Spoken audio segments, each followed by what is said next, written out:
AM WFLD Flint. Good evening at 6 p.m. The best variety of gospel use of knowledge's power broadcasts with Dr. Marseille Wells-Strozier. Information on how to reach Chia will follow today's broadcast. And now, here's your host. Hello, listeners, and welcome back to another exciting week of Chia Use of Knowledge is Power. I'd like to say hello to my wonderful, wonderful, wonderful engineer, Al. How are you this week? Oh, I am fantastic. Thank you, Jesus. I am so happy to have you here. Thank you. Tonight's show's topic is going to be about the pros and cons of entrepreneurship. And I'm going to talk a little bit about what I do as a profession and what businesses I do own and what I'm a founder of. In addition to that, I also have a special guest in the studio with me, Mr. Paul Herring. Paul, how are you? I am wonderful. If you could just see the face that went along with that, how wonderful. If you're interested in participating in this session on tonight, please give us a call at 810-239-5733. Again, the number is 810-239-5733. One other thing, listeners, for those who do call in to ask questions or share their ideas, please be cautious, or please remember this is a 30-minute show, and we had some wonderful callers that gave us a call last week, but it was after the show.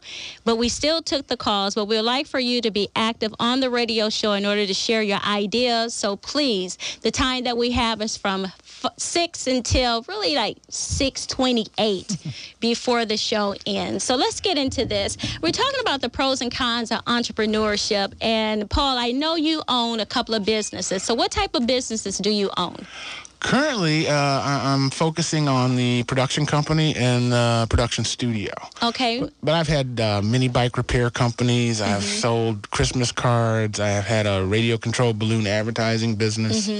I've done a bunch of things. Okay. As for myself, I used to, like I stated last week, I used to work in interior design. Right. And then one thing about interior design, you have to be there after every holiday because there's always a big sale. And in addition to that, you have to work weekends because that's when most people go shopping. So when I left doing interior designing, I went into business for myself and I opened up a silk floral designing shop that was called Homer Allen Silk Floral Designs. Okay. And I used to be located on Fenton and Hemphill Road. Okay. This was many years ago. And when I did that business, that was a LLC, a limited liability company. So I learned a lot of things from that business, and I ended up crossing over going into education. Okay. And since being in education, I now have two different types of businesses. One, I have Yes Realm Global Industries, which is a LLC, and I also am the founder of the Center for Higher Educational Achievement. So those are the two organizations I'm going to talk about, and the first one I'm going to talk about is Yes Realm Global Industries. Yes Realm Global Industries is a LLC, a limited liability company. And one thing about limited liability, if you were to be sued for something, not necessarily will you be sued personally, but your company will be sued. I know a lot of people always try to sue the owner and the business, but under a limited liability, you sue the company and not the owner, because the owner is not necessarily held responsible. It's the company that's responsible.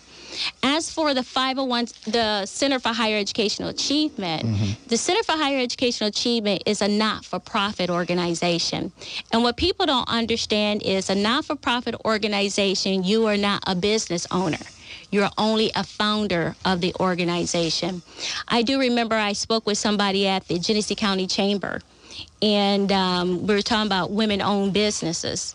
And I come to find out then, once you have completed the paperwork for a not-for-profit organization, you no longer own that piece of paper. It belongs to your board of directors. You become now a founder, and your board of directors now are your superiors. You report to your board, even though it is your vision. That was one of the things that kind of held me back from doing a charter school. Because you can do all the hard work to complete the application for a charter school, but once you get that charter, it is no longer yours. It belongs to a board of directors. So for people who are interested in starting a business, please make sure you understand what type of business you're operating. Are you going to operate an LLC? Are you going to operate or be a founder of a not-for-profit organization such as a 501c3? But they also have another one that's called a 50. I think it's called a 501. I know I'm going to say it wrong, but there is another one that they have out now where you can be like a limited liability and still have a mission like a 501c3. The state of Michigan implemented that several years ago. The only downfall about that is if you're trying to apply for grants, most grants require you to be a 501c3. So, Al, when it comes to, not Al, I'm sorry, Al, Paul, when it comes to your type of businesses that you've operated, what kind of organization were they as far as when you registered those businesses with the state of Michigan? Well, they all started out as just DBAs. Okay, and define DBA. DBA is doing business as. Mm-hmm. And where do you sign that paperwork? I think that's the county clerk's office. This is the county clerk's third floor office. On the county clerk's office, and there is the responsibility. As a DBA, Paul Herring is Spectacle Productions, and Spectacle Productions is Paul Herring. Mm-hmm. So if I were to have a lawsuit, they would sue me as well. Yes. Until it's formed into an LLC and it becomes its own entity, its own being, I'm responsible for Spectacle Production. I have spoken with several people and they don't know about getting that DBA. The DBA is nothing but $10, and that's registering your business with the county. Because other than that, you really don't have the foundation of a business. You're just operating a hobby.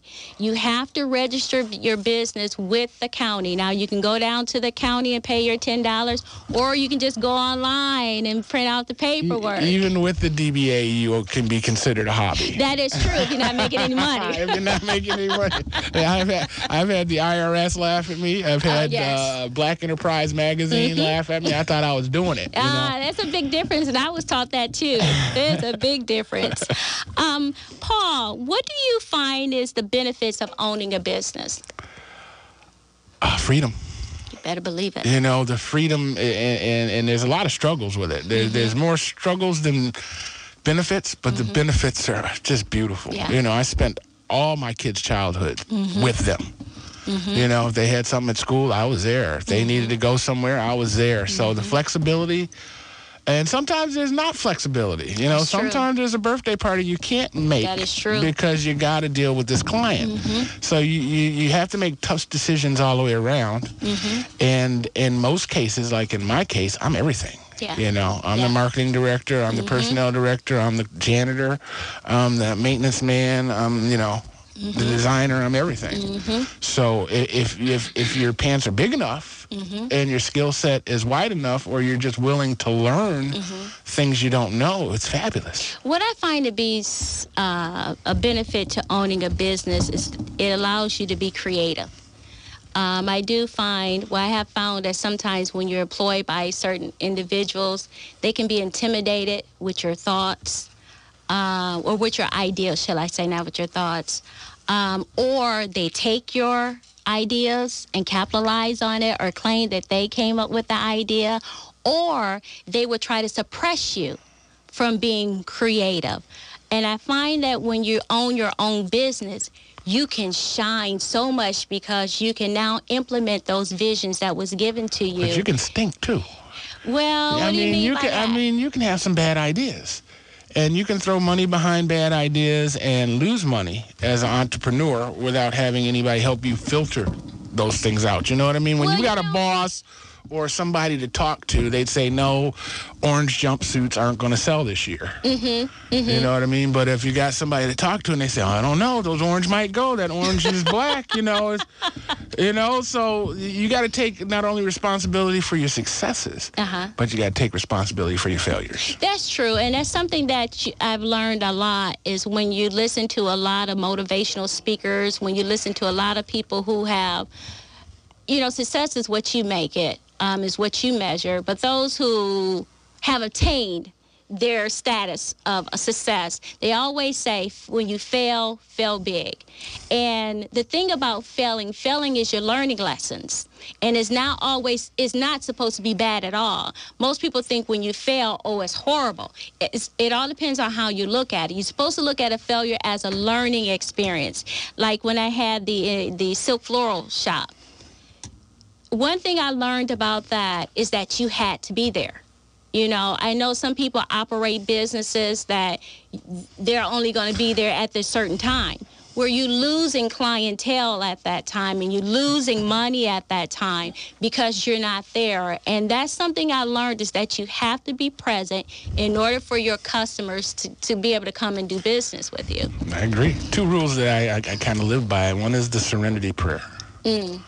And the other was it Thomas Edison? He said he learned 1,000 ways not to make a light bulb. Yeah. But you know what? Most people don't understand that it wasn't Thomas Edison who really created the light bulb. Yes, we know. I know about Philo. It's the filament that makes the light bulb. So a lot of people don't understand that. Another thing that I find as a benefit to owning a business is the financial opportunity. I actually got into an argument with a guy at Comcast. Oh, no. Recently. And I mean, I was really livid with him. And when he got done with me, I said, you know what? I said, you should be self-employed. He said, why?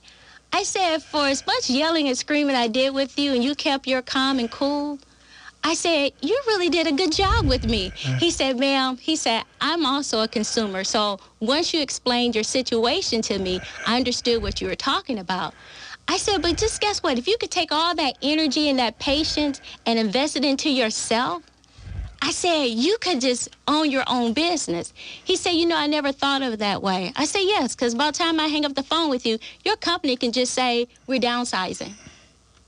Because he fought for Comcast. He fought for him. But then I had my stuff in writing, so it's done and over with. Go on, fight. I'm going to let you talk. Yeah. But he was, you know, everybody's not cut out for entrepreneurship. That is true. But the financial, to me, you only know your self-worth.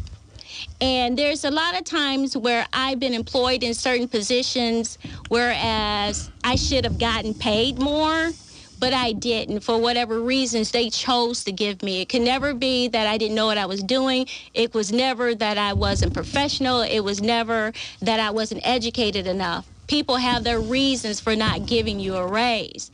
But when you're self-employed, you know, like, I need to sell this amount in order for me to make this amount. I need to do this in order to get that. So I think the financial opportunity is so much greater when you're self-employed opposed to working for an individual.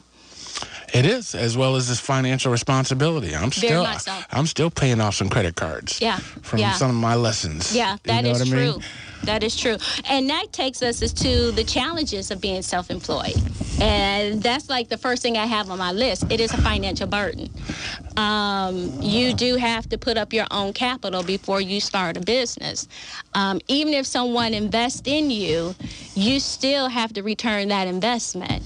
But most people I know that starts a business, they use their own money in order to start a business. And if you're still working a day job, that's good, but eventually you're going to have to leave that day job in order for your business to grow. I disagree. Okay. I think you can do both. There's 24 hours in a day. And if you dedicate 8 to them and 4 to you, you still got plenty of time. But it depends on what type of business. This is true. Yeah. You know, I mean, if it's a managing or consulting or a walk-in business like your floral shop, you got to have employees anyway. Yeah. So that 4 hours now becomes you doing your paperwork and your taxes and your ordering and things like that, where you leave your staff to do the day-to-day. Well, you know, that goes into something else, though, but that you can now, with the internet, to be able to have a day job and be able to have a business. That is true. But when we're looking at more of what I do now for what I do, because I'm going to talk about what's the difference in being self-employed and being a business owner. Those are two different things. Most people are functioning as self-employed and not business owners. And normally when you're starting having staff and you're not the main one there, then you're a business owner. But majority of us function as self-employed. That means we have to be there. But the internet has allowed us to be more flexible in that we can have a day job and we can be on the internet selling things, because I do know a gentleman, he sells toys over the internet, but he holds a day job. I know an individual that holds a day job, and then she's also doing food delivery for the grocery stores in the evenings. Yeah. So there are certain things that you can do. I want to buy storage units and sell them. Storage units? Yeah, flip storage units. People don't pay the rent on their storage unit, and the storage company sells it. Auctions bids on it. Oh, that's called Storage Wars. Yeah, I like that show. Yeah. But you can really do that. Yeah. So there's a lot of different things you can do. But another thing that I find to be a challenge in being self-employed is a lack of support. Sometimes when you're the first one to start a business around your family or your friends, they don't understand, because they want you to do what is the norm. You get a job, you pay your bills. But what you find out, or what I found out, is most of those people are unhappy. They're trying to find another job, get out of that job, or they hate going to that job. I love what I do. I wake up every morning excited about going to work. And I can stay there all day. They say your calling or your purpose is what could you do that you could do all day long and never be paid for it. You don't know how many times I've looked up and found that it's 3 o'clock in the morning. Oh, yeah. It's a heartbeat. And you look up and, whoa, where'd the time go? Yeah. But that also goes back to sometimes you can't make it to certain events because you have a lot of responsibilities. You have a lot of things to do. And then people who don't own businesses or who haven't done something like this, they don't understand. They don't understand that there's no such thing as a 9 to 5 with you. They don't understand that you can't make it to this event, or you can't afford something because your money is already allotted, or should I say earmarked, for something for the business. So support is one of the things that I find, a lack of support is what I find to be kind of difficult when you're owning your own business. When I do video, people think that I get to go to all these events for free, and you get to, go to this concert and that concert because you're filming it, but it's a whole different head for me. I'm not there to enjoy and bounce around. I'm dealing with what I have to deal with. So it's not the same experience. Yeah. And, whoever I take with me can enjoy it, but I got to do what I got to do, and you can't get mad at me for doing what I got to do. That's true. Enjoy the show. That's true. I'm going to take a quick break from here. Listeners, the Chia Adult Skills Center is accepting enrollments for students aged 25 and older at Chia Adult Skills Center who lives in the zip codes of 48504, 48505, and 48506. Seating is limited for this program. The program is designed to help adults with basic reading, basic math, GED prep, ESL, English as a second language, to help you learn the English language, and to help you develop your overall skills for a better life and better job opportunity.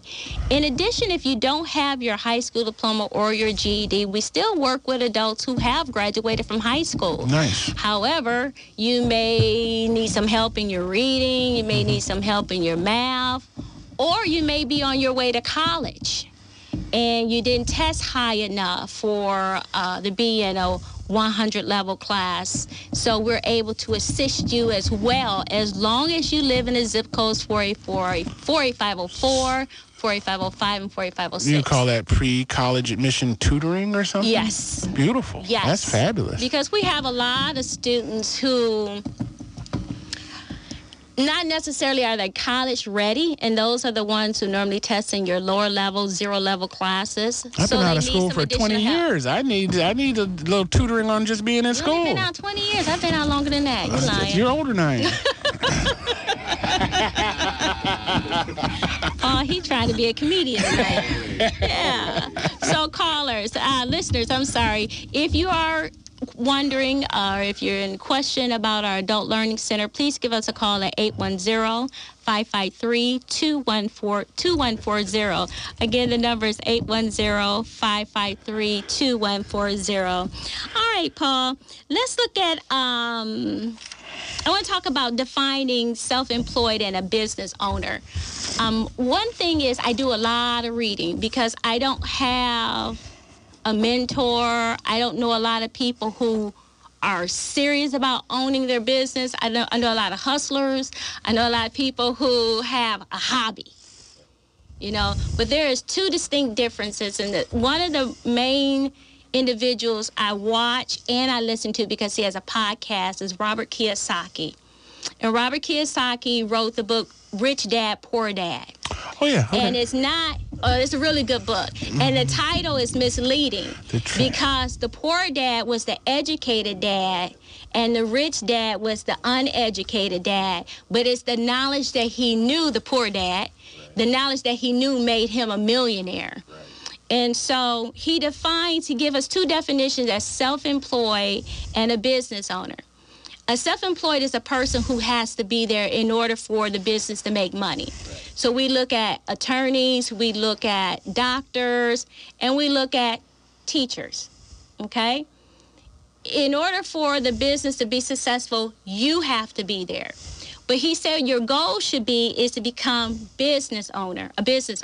So a business owner is the one who hires the individuals to be there, that you're not so much there for the business to function, but you can oversee your organization.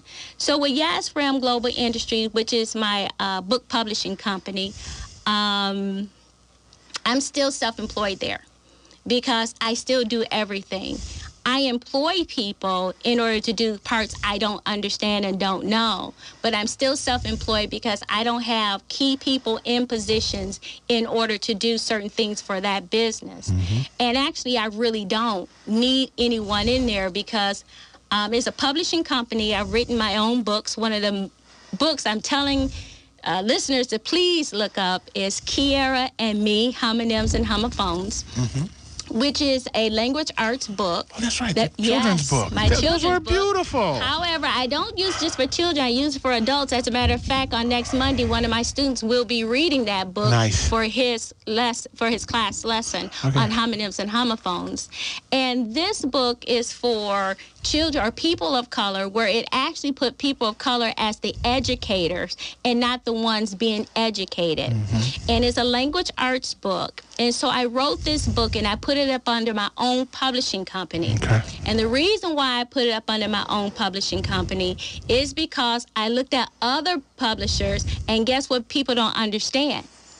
They own your material. Right. Whoever registered your ISBN, they own your stuff. So you put all that work. I felt like Jay-Z one day when something happened. This is America. Yeah. And most people don't know this. If you don't own whoever registers your book, that ISBN, they own your material.